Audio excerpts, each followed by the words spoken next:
You're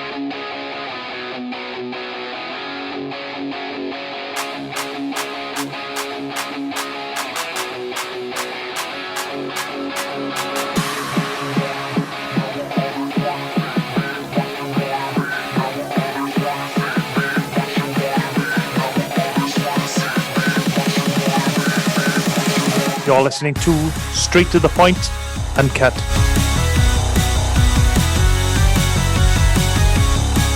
Hello, everybody, and welcome to episode 3 of Straight to the Point, Uncut. You can follow us on our YouTube channel, or subscribe to us on our YouTube channel. You can like us on our Facebook page, and you can follow us on Twitter at STTP Uncut. I'm absolutely delighted to be joined on today's episode by a friend of mine from the same village in Abergwynfi or Blaengwynfi, top of the Avon Valley, Mark Quinn. Mark, you are a very inspirational person to a lot of people. I know you're a very humble guy, and you probably get a bit embarrassed me saying that about you, but you really are an inspiring guy. Before we get into the real story, just tell us a little bit about your background for people perhaps who don't know you, who only know you through this interview. Yeah, like I said, I come from Abergwynfi, grew up there as a kid. And then I left school, started working McDonald's, and then I got hijacked by the army, literally in Talbot. And then I started my career in the army. I spent about 5 years there. That's a story in itself, but and then I left, started works in other different careers like the steel works, driving lorries, offices, just so much. I've never found a job I've been good at yet. And then got married, 3 children. One sadly died when she was born. And here I am now. Yeah. So just of interest, Mark, as you know, I was in the Royal Engineers, very proud of it. What were you in? What regiment or corps were you in the army? I was in the Royal Signals, telecommunications, yeah. And where were you based in the army? Because even though I've spoken to you loads of times in person, I've never actually asked you about your time in the army. So yeah, I was based in Germany, 1 UK Armored Division, and we was basically sent there because they had this plan to go to Iraq. So we went to Oman first, and that was at the time of 9/11. So we was really scared going out there, more scared going to Oman than Iraq. Yeah, so I was out there about 4 years in Germany, and it was a time of my life. I loved it. I was a bit sad I left a bit too early, but yeah, great times. Went to Iraq, yeah, during the wartime. We was based in Basra first, in Kuwait, and then we went over the border just before the war started. Basra, Baghdad. I ended up on Saddam Hussein's toilet, which was an experience. But yeah, great times. Yeah, we won't get into Saddam Hussein and Mark Quinn's toilet habits on this podcast. No. Maybe later on we'll see how it goes. So anyway, Mark, I mean, the reason I wanted to speak to you, of course, you're famous or well known around these parts for your fundraising, your charity work, because you were diagnosed with cancer. So could you just tell us about that and just how it came about, basically? Yeah, it was about 2011. I was working in the steelworks. We was building the new gas tank there. And I was having symptoms like putting on weight, losing weight, coughing up a lot of blood. So I've gone back for the doctors for about 2 years. And then eventually I got diagnosed with squamous cell carcinoma, which is a head and neck cancer. So So I had quite a lot of treatment. They basically had to nearly sort of kill me to get me back going. It was quite intense. So I stayed in Belinda Hospital, and they were just amazing. And Singleton Hospital as well for my chemo. And again, amazing, absolutely amazing people. And I've been battling it since then. I've had it 3 times. I've got rid of it once, the first time. And then I come back, and then I managed to get rid of it again. And now it's come back. Yeah, there's no more treatment they can do now. It's basically see what happens now, yeah. So back in 2011, when you first got diagnosed, I mean, at any point, I'm overstepping the mark. Your mark, just No, tell me. We have had this chat about this before we started, but I mean, how does it feel when a doctor sits you down and tells you that? Well, to be honest, it was brilliant. I know it's going to sound weird, but because I was going back and forth, and I was sort of thinking I'm making my symptoms up, am I being paranoid? But when they told me, it was like a big weight lifted off my shoulders, and I wasn't sort of making it up. And I like to know what's going on. So as soon as they told me, I was really happy, and yeah. So I basically knew what I had to do, which is the way I am. So that's when the first time is when they threw the treatment at me. Yeah. At the time you were diagnosed in 2011, were you with your wife at the time? Were you together as a couple? Yeah, we were married, and we would be my oldest daughter. So that was tough. We sort of had to plan just in case I didn't pull through. But Kelly, my wife, she was absolutely brilliant. My family, my mum, just does everything. They all pulled around me and helped me get through it. Same as the team that was with me. They all helped me get through it. It was just, when you talk about inspiring, the people I've come across, they my inspirations.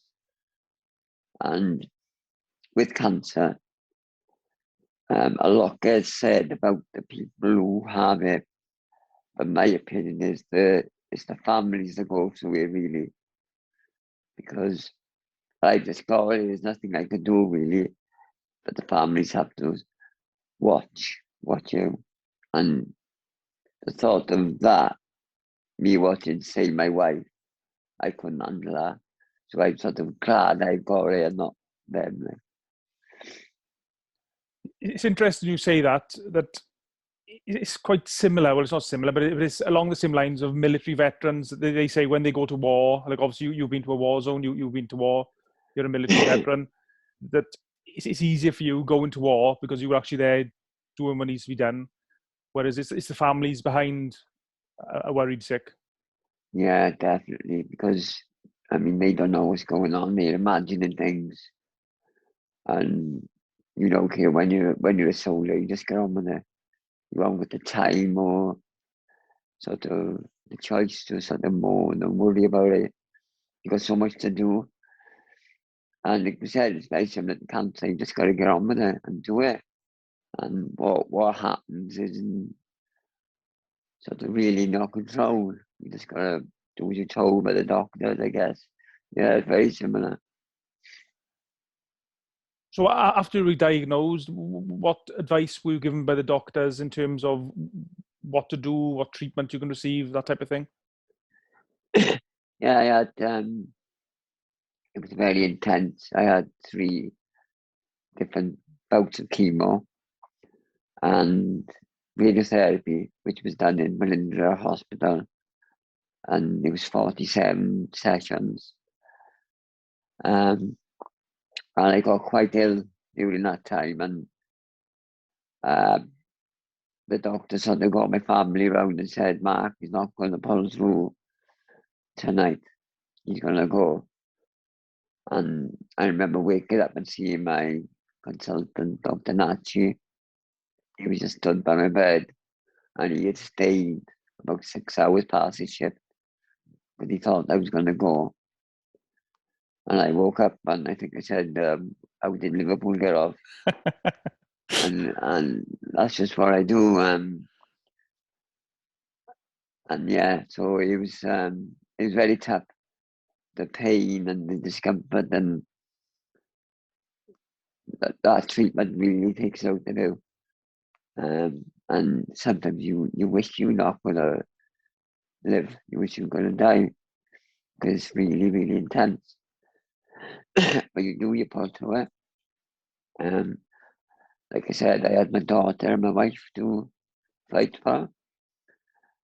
And yeah, so I had to just plow on.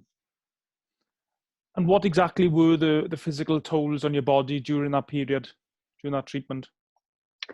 Yeah, because of where the cancer was, just sort of right close to sort of my skull and behind my nose in a place called the nasopharynx. It was all sort of pain to my neck and burning, and I couldn't eat.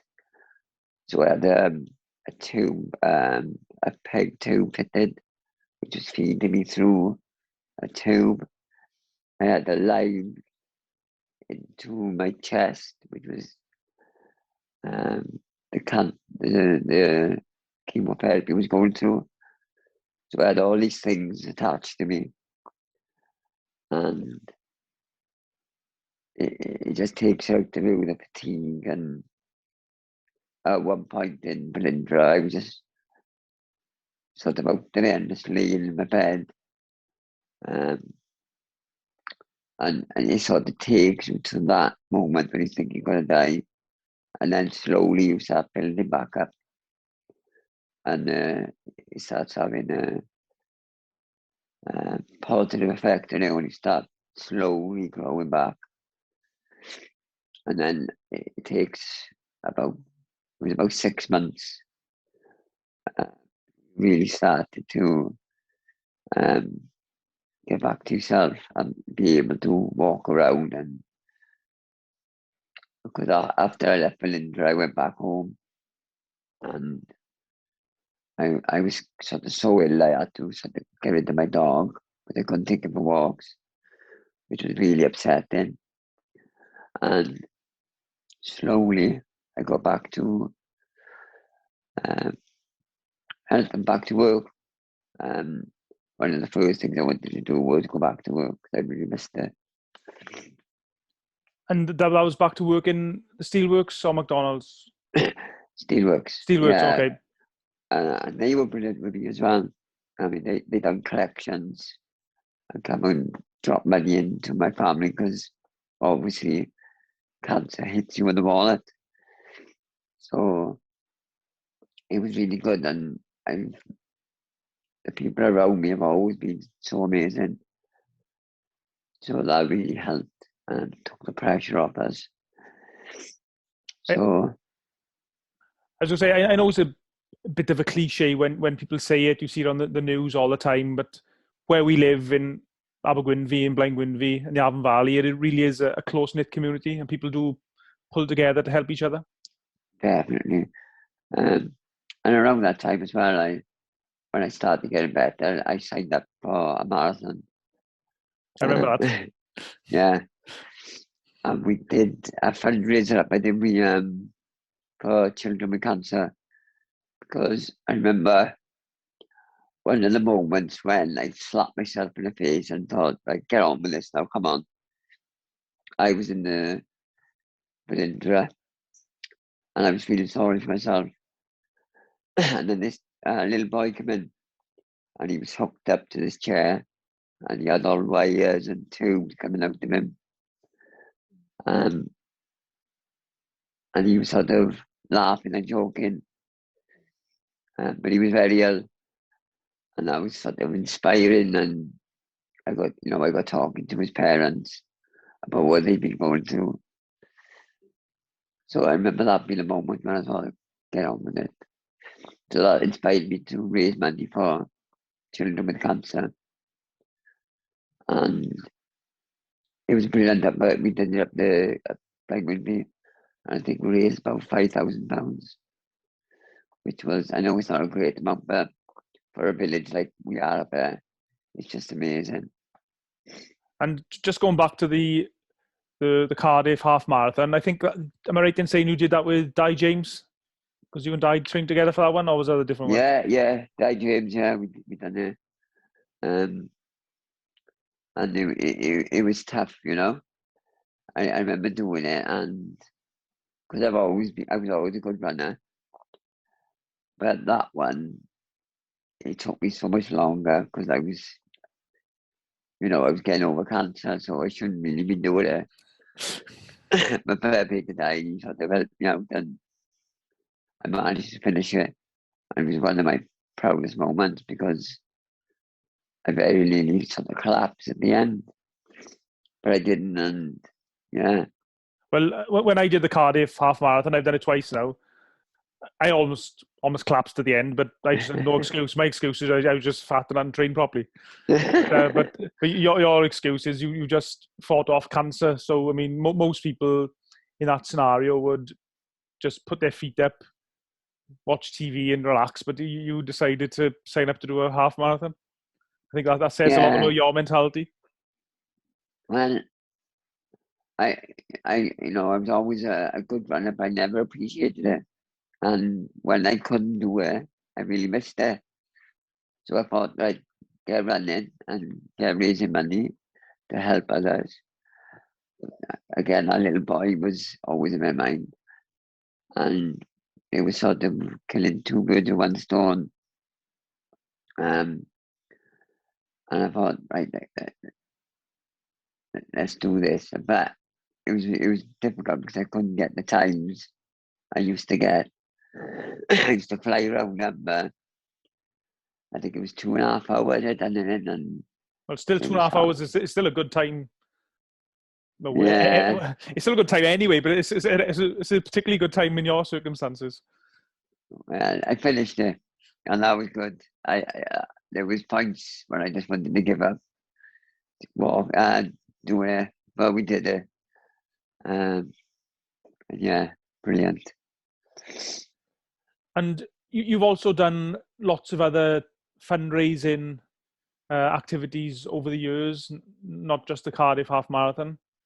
I remember that the football match you organised up in Blaengwynfi. I think you raised, was it around £10,000 for that? Was it for Velindre? Yeah, £10,000 for Velindre.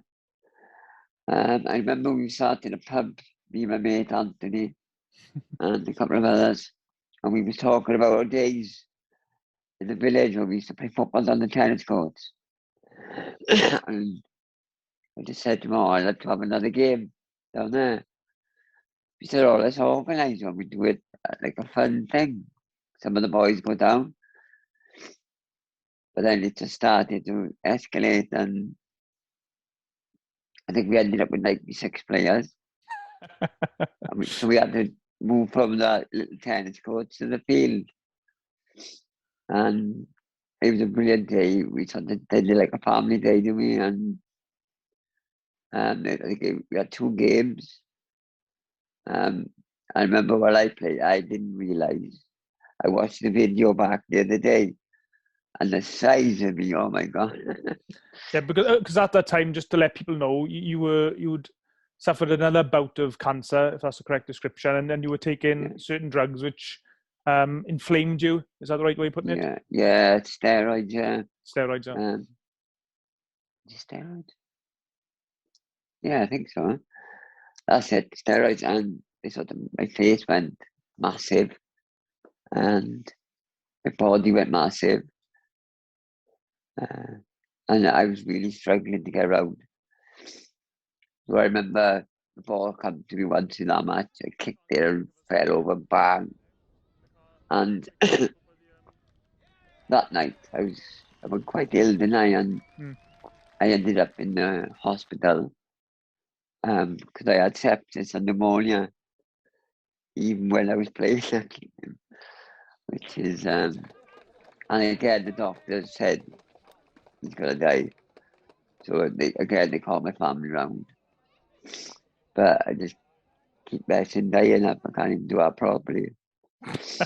Well, I remember that day really well because it wasn't just a football match. I think I'm right in saying you organised what become known as Liverpool versus the rest of the world. We haven't mentioned it yet, but you're a massive Liverpool fan. I think you've got a Liverpool hoodie on there. Yeah, Yeah, champions. yeah. We won't talk about Liverpool. I'll just depress everyone. But it was a Liverpool versus rest of the world, and it wasn't just. It was like a brilliant family event for a small village. There's probably a couple of 200 people up there watching. You arranged a band as well in one of the local pubs, which was a brilliant night. But I remember everyone telling you to calm down and chill out a little bit and take your time, but you just refused to listen to anyone, and you just ploughed on, just refusing to give in, refusing to stop. Yeah, I mean, I wanted to go around and speak to everybody and thank them for coming, but my body was sort of shutting down. But I just thought I've got local people. Some of my army mates come down from the north of England, Scotland. So I thought if I could make it all the way down there, I know I've really got to make an effort. And the money we was raising, I was just so like inspired by it. So I just thought I really got to put the effort in. But you're right. People were sort of worried about me and telling me to calm down, but I should have listened to them, but I didn't.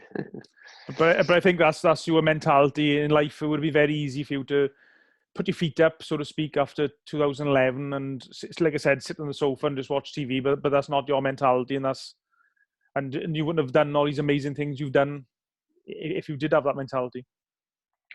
Yeah, I mean, my mentality. I mean, even when I was a kid before the cancer and everything, I always wanted to help others because my motto, sort of way of life is there's always worse off than you. And it all started. I remember there was a tramp had walked through our village when we was kids, and he asked me to go get him some food because he'd walked all the way from London and he was an old man. And I remember I ran back home to get him some food, but we didn't have any, so I come back with a magazine, and all the boys were there, and they were all laughing at me. But I remember I was gutted, like, and I cried that thing because I couldn't help him. So since then, it's always inspired me to try and help people. I remember when I done my first bike ride as a kid, 50 miles, and that hurt because I'm not very good at riding bikes. And ever since then, I've always wanted to do different projects for people. But the real heroes in my eyes are the ones that do it every day. The nurses, doctors, people like that. So, yeah. Well, yeah, I mean, doctors and nurses and people who work in NHS are, of course, massive heroes and inspirational. But I will say, Mark, they choose to be doctors, they choose to be nurses, they choose to help people. But you haven't chosen cancer. You've been given this fight and you've taken it on head on. And despite everything that's been thrown at you, you keep on fighting, and you keep on trying to help other people. Whereas, let's be honest, most people in your scenario would be looking after number one, whereas you were still thinking of other people. And I think I'm right in saying as well that you were involved in helping homeless people in Swansea or Yeah, Cardiff, was it? yeah. I mean, I've done it for years, all my people during winter. I always like to do winter projects. And I've done it for about 6, 7 years. And we'd raise a couple of grand, but the big thing was I'd collect packs, like travel bags, and we'd fill them with all like new stuff like hats, gloves, some food, like cookers, things like that, like tents, sleeping bags. And that's what we call it, tents, sleeping bags, TSF, something like that. So they'd have something to stay in. And I work with different charities like Salvation Army, and different homeless charities in Swansea, in Cardiff. we go and take the packs to them so they can distribute it, and give them the money so they can have it to feed homeless people. And because again, people like that are working organisations, they help people every day. And I was just doing a little with the project. I wish I could do more, but yeah, that was really important to be the homeless. And last year, because of my health, I couldn't do it. So what we did, we got a big van and we filled it full of toys, new toys. And we took it down to the NSPCC in Swansea, and they were amazing. But they didn't expect it'd be so many. They thought it'd just be a couple. So we was all taking it out, and then all the team were out, and they were all crying, which got me a bit. But they all got me in this room, and they were making me tea and biscuits. Oh, they were brilliant.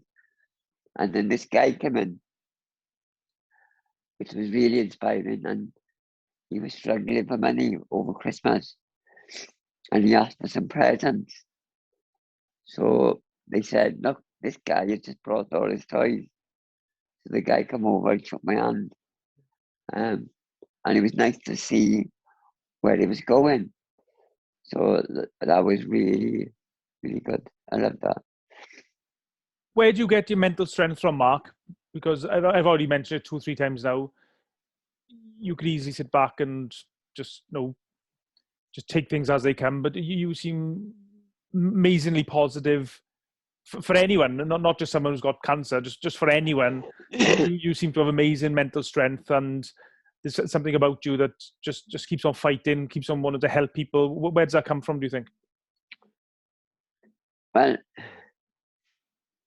like I said, I mean, loads of people said to me, oh, you're the unluckiest person in the world, or you've had to go through. And I say this to them, my little girl, Iola, she died the day she was born. That's unlucky. Well, I've had, how old am I, 39? And I've been to loads of places, I've had loads of good things. And I've had amazing people around me. So what have I got to mourn about, And like I said, that kid in that chair with cancer, they're the people that really suffer. Homeless people, they suffer. I've had a home all my life. People go to war and don't come back. They suffer. I met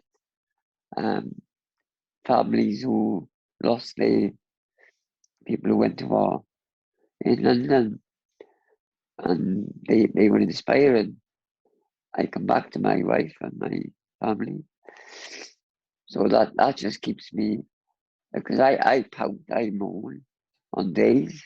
You pout when Liverpool lose. I noticed that. Yeah, yeah, you're right there. I'm the biggest pouter in the world when it comes to that, so I probably save it all for that. We mentioned Liverpool there. Obviously, you're a massive fan. I believe you've been to Anfield a few times and met a few of the Liverpool stars over the years. Yeah, I remember the first game I went up. With my mate Anthony and Di and Joe. Man Not many brain cells are off tripping. Oh, that was a journey. I got some stories of that day, but we keep that one. But yeah, Man City we played. and the rest is history. I've been up loads of times. I went to Madrid for the final. Me and my buddy from McDonald's, we booked tickets for the Madrid the year before, and we joined a Liverpool supporters club, and they were all laughing at us, taking a look at them. So, especially when we lost against Barcelona 3-0, we had a hotel and our flights, and again they were all laughing at us. And then when we beat them and got to the final, they were all nagging us to come in their hotel. And I can't swear now, but there was a lot of swearing going on. I told them where to go. Yes, we went to Madrid for the final, and we won it. But the biggest one was when we lifted the Premiership, and I was up with Scott Shank in his house with a load of boys, and we celebrated because up like Winfield, Laura man hates the fans. So we've suffered over the years. Yeah, I noticed something as well about you, Mark, which is, I think it comes maybe from your military days, or might be something you've got anyway.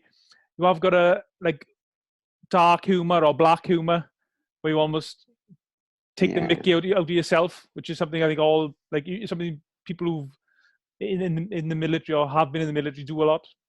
Yeah, I remember the first time we lost someone, and we sat round, and all the boys were all laughing and joking, all the senior boys. And I remember I walked off, and my deck commander come up to me and said, and explained it to me. He said, look, man, they're all upset, but we just got to go on with it. Don't think that they not being caring, but life goes on, and just gotta, it doesn't stop mourning and just sitting back doesn't achieve anything. You just gotta get on and do your job, and laughing about life is better than not. So that's the way I like to do it. And I've always made fun of my cancer. When the doctor told me I had cancer, I was making jokes, and they were all in stitches.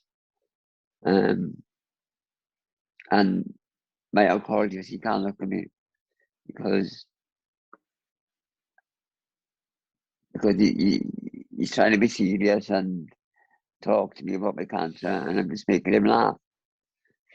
And the last time I spoke to him, he said they had a meeting with all the top consultants about my case. And the first thing he said to him, how is that man alive? And I really sort of, it made me smile, and yeah. And that's a conversation you had fairly recently, I believe. I think I'm right in saying. Yeah, and it was a couple of weeks ago or last week. It was just I had a scan, so he just updated me what was going on. And I started asking him a date and when I was going to pop in, but he said, look, nobody has a clue with him, Mark. We thought he was going to go years ago. So we got no answers for you. Yeah. So what ongoing treatment are you having at the moment, Mark? It's just basically palliative care. They're just trying to help me with pain and my symptoms. There's no sort of life-saving treatment. They're looking into immunotherapy. There's a possibility to try and help me, but I sort of half want to just get on with it and let it naturally take its course. But there is so much out there, and it's always developing. So yeah. And I know I've asked this already, but the mental strength you were showing is absolutely amazing. I'm sure everyone who's watching this interview has already been inspired by you, by just the courage you were showing and displaying, and just your attitude to life in general. Um, well, like I said, we've got no choice, and I've had people do really good things for me as well. Swansea City, they invited me there and they put me in the box. I got to meet Steve Cooper and the owner, and they were really nice. There's some lovely people working there. And I met some of my heroes. I did an interview with Ian Rush. He called me a hero, and that was just inspiring. So I've always met people who inspired me, and that keeps me going. And even locally, people like myself, firefighters, nurses, characters up our village. We got some funny people up our village. And when I am sitting on the couch, when I can't do nothing, I do spend time thinking about pastimes with the boys of our village. Some of the stories we can't hear, especially my time in Vegas. But that's another story. Was that for the which one was that? For Joe Calzaghe when he fought Hopkins? Joe Calzaghe. He was on my mates. Stag weekend. And on the last night, they shaved my eyebrow. So I had to go through customs with no eyebrows. And I pouted all the way home and didn't speak to him. I still don't know who done it. I got my suspicions. But we'll see about that. So the no eyebrow look didn't really suit you, Mark, did it? Oh, I've had it loads of time. They just go for my eyebrow. Every time I used to fall asleep, when I used to go out, eyebrows gone. I fell asleep on Joe's toilet once, and I woke up with no eyebrows. Oh, I don't know what it was, my eyebrows. But I think that's where all my strength comes from. Who are some of the most famous people you met there, Mark? I know you mentioned Ian Rush, but I regularly see pictures of you on your social media, and you sometimes put on WhatsApp of meeting various celebrities. Well, you're a bit of a celebrity on this neck of the woods yourself these days, but who are some of the famous people you've met over the years? I met Enzo. He presented an award to me in Swansea. That was amazing. Alan Wynne-Jones. He presented an award to me in Cardiff, I think. Pele I met. Some of the Liverpool players. What was it like meeting? What was it like meeting Pele? Well, that was a bit of. My sister went and is in Cardiff. Down the Vale, was it Vale Arena? Yeah. And there were just too many people there. Oh, okay. I felt sorry for the man. Yeah, he would done very well, and I thought he was going to fall down because there was it's been about 300 people there. We were one of the first ones, so he was nice and bright with us. And again, I had a big fat face, so I think he knew something was up, and he gave me a clutch, which he didn't give others, so that was special. Steve Cooper, you've been brilliant with me. Yeah, there's been. I'm forgetting now. I always forget things, I guess. Well, the problem is you've met so many people, Mark. That's the problem, isn't it? Met too many famous celebrities. Yeah, I think the awards nights were the special ones, and again they were more inspiring people there. Yeah. Okay, Mark. Now's not the time to be humble. So, which award ceremonies have you been invited to, and what awards have you won, and what stuff have you received for your charity work over the years? I know you've received a lot. It was the first one was Pride of Wales, and I won Outstanding Bravery Award, which I didn't think I deserved, but I think some people from the village phoned in. So they got me down there in Cardiff.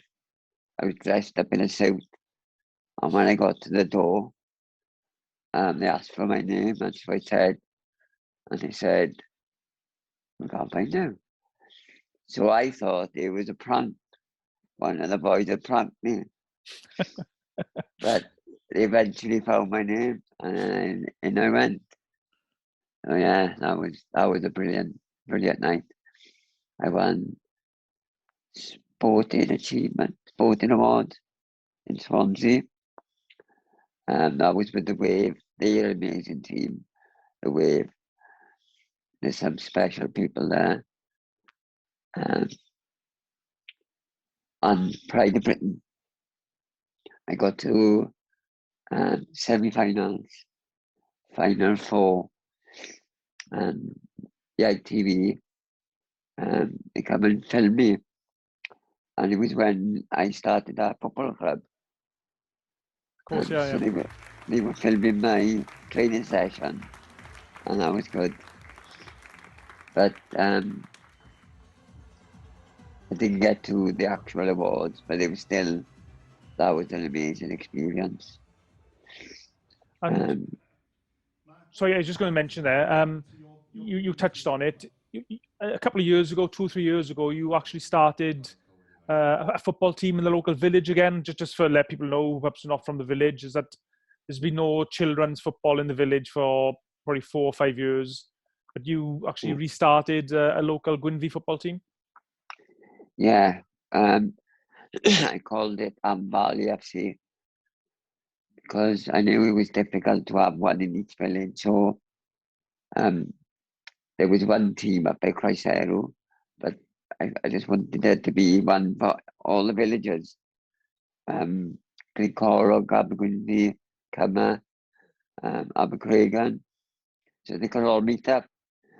So I started, and it was very challenging. We had to raise like a lot of money to get a kit and equipment. Again, affiliated, so I had to do courses and coaching. And we started it up, and it was amazing. The kids inspired me as well. Yeah, we had a brilliant season. So we were the manager of the team, Mark?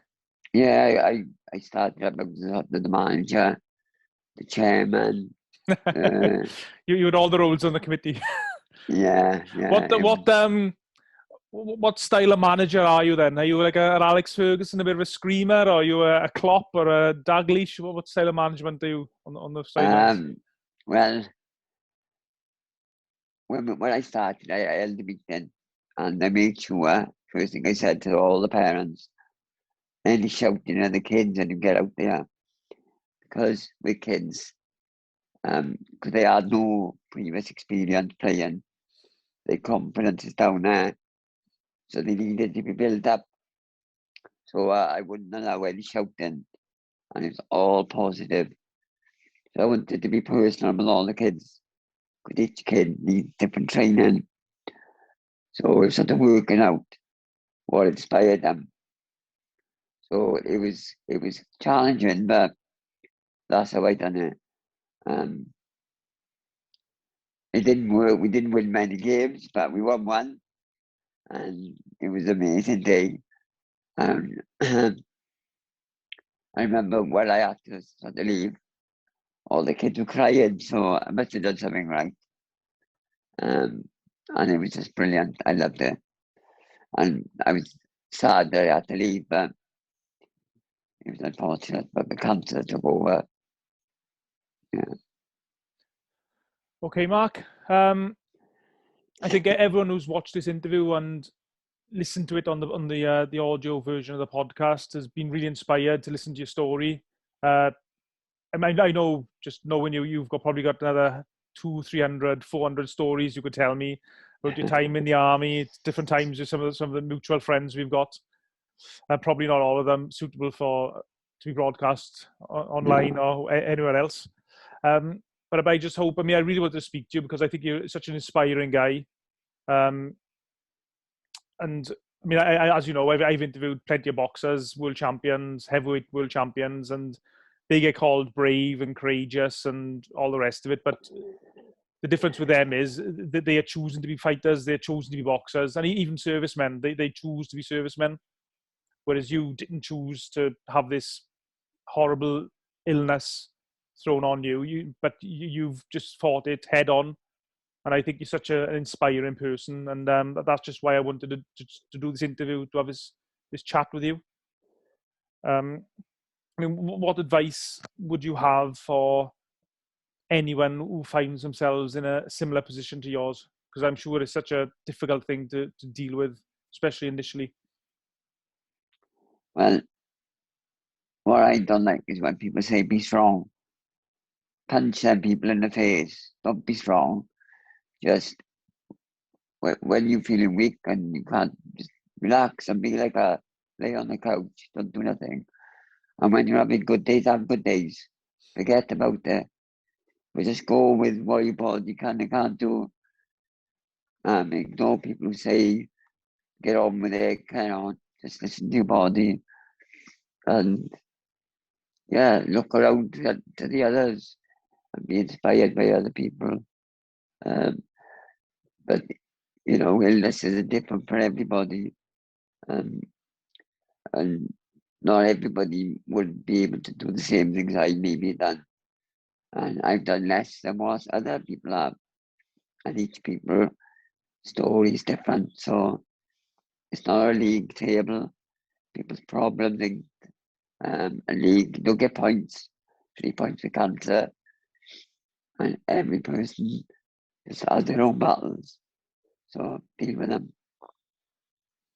And I think as well, just watching you on some of your social media when you put stuff online and stuff, you want to say a massive thanks as well to the NHS workers, because I know you're really grateful for the support they've given you and your family.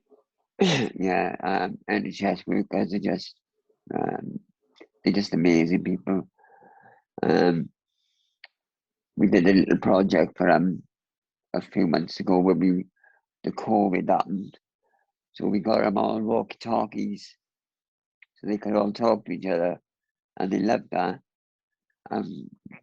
Give them all a big cake with all their photos on. But they're really inspiring.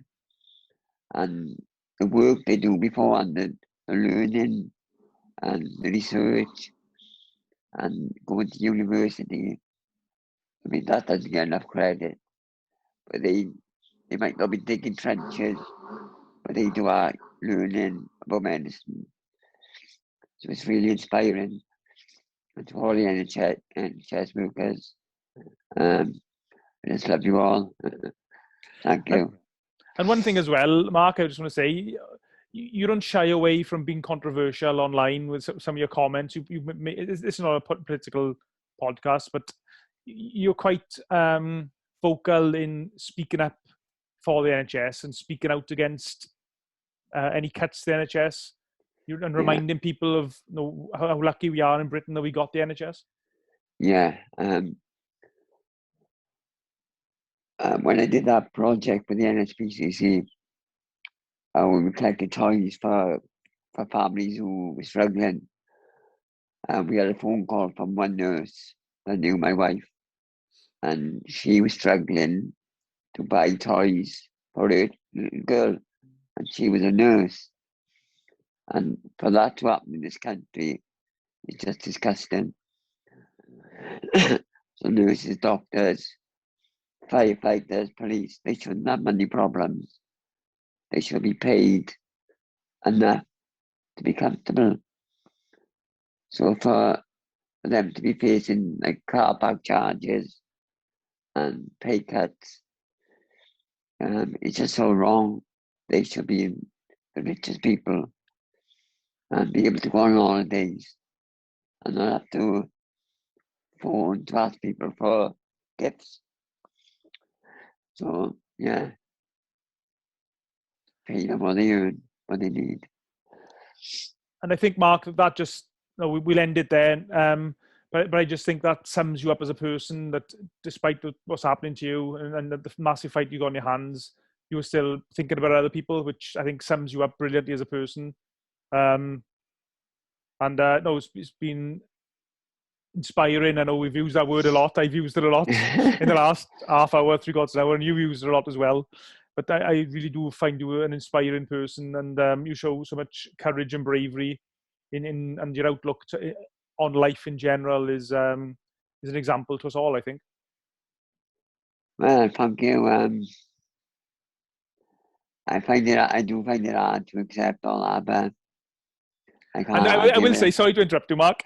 I sort of meant to mention to you as well. Do you remember when you tried to set up a Pride of the Valleys award night? Yes. We had a few meetings down the Refresh. Yes. And the organisers was myself and a couple of other people, and you were the main driving force. And we all wanted to give you an award. And you kept on saying, no, I don't want an award. And you were getting quite ratty about the fact that we wanted to give you an award for to all the stuff you do. We were adamant that the awards wasn't about you. Oh, I said I'll walk from you if you are. And that's right. If you give me an award, I'm going to walk out on the night. Oh, no. I am a bit of a diva. Like that. My bottom lip was going and everything. I can't stand stuff like that. But yeah, I can be a bit, I don't know, stupid like that. But I'm more happy, like I said, with the army banter. I can take insults, name calling, call me what you like. But when people are next to me, I can't handle it. I just go into a shell. Yeah.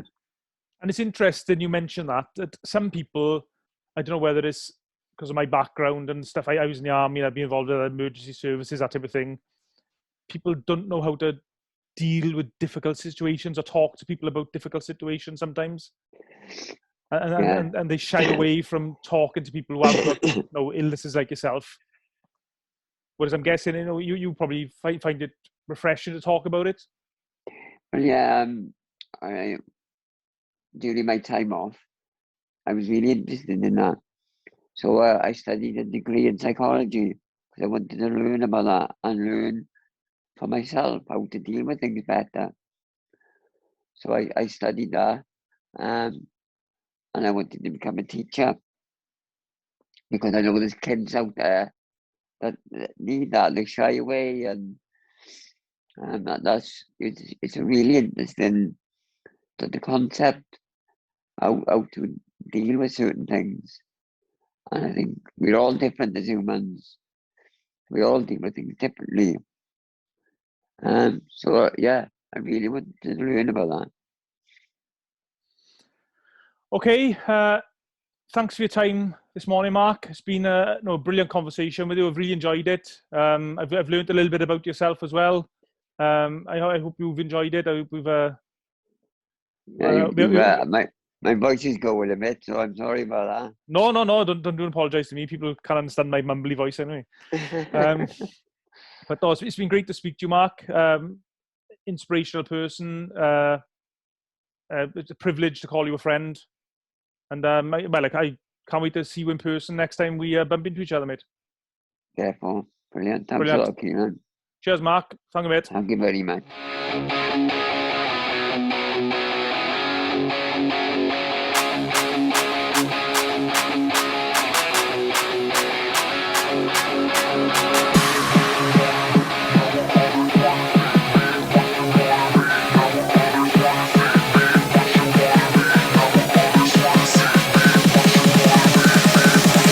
You're listening to Straight to the Point, Uncut.